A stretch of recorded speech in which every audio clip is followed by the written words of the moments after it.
રામચરિતમાનસમાં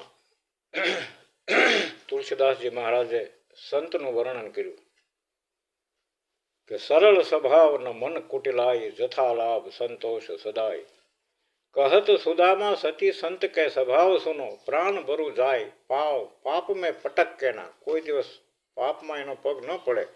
આવા જે મહાન સંતો હોય એવા એક સંત ધીમે ધીમે ધીમે ધીમે ધીમે ધીમે બજારમાં નીકળ્યા.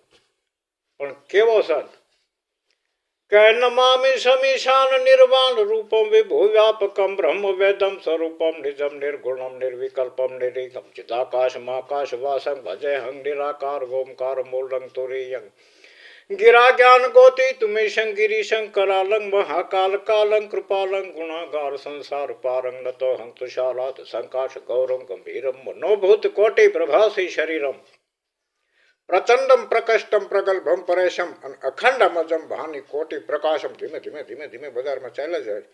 એમાં કોઈ બેનને ઉપરના માળથી અગાશીમાંથી સગડીની રાખ નાખવી અને સાધુને ત્યાંથી નીકળવું. સાધુની ઉપર પડી બેન તો ડરી ગયા, હમણાં કંઈક બાપુ કહે છે.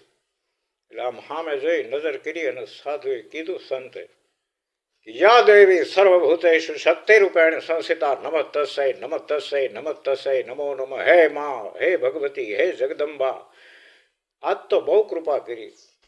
એટલે બેન કે બાપુ તમારી ઉપર આ રાખ પડી અને તમે કહો છો કૃપા કરી? કે હા બેટા. કેમ કે ભારત વર્ષના બધા સાધુ સંતોને ગુવાહાટીથી ચોપાટી સુધી અને કાશ્મીરથી કન્યાકુમારી સુધી બધાને કે ધૂણામાંથી લઈને રાખ ચોળવી પડે છે ને મારે ઉપરથી આવે છે.